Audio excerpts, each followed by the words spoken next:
भोकरदन शहरालगत असलेल्या नाजापाटीजवळ क्रुझर ट्रकची धडक होऊन ट्रकचे झाले 2 तुकडे, तर या अपघातात 2 किरकोळ जखमी, 12 जण सुखरूप.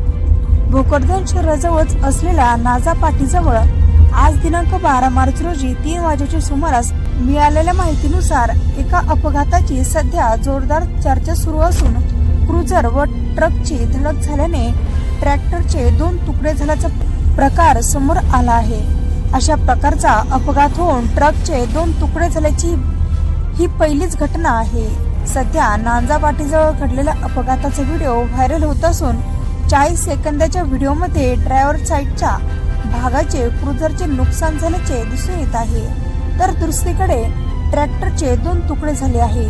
हे दृश्य पाहून हा अपघात किती भीषण असेल याचा अंदाज बांधता येऊ शकतो. सुदैवाने या घटनेत कोणालाही गंभीर स्वरूपाची जखम झाली नाहीये.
मुंडन आहे रे.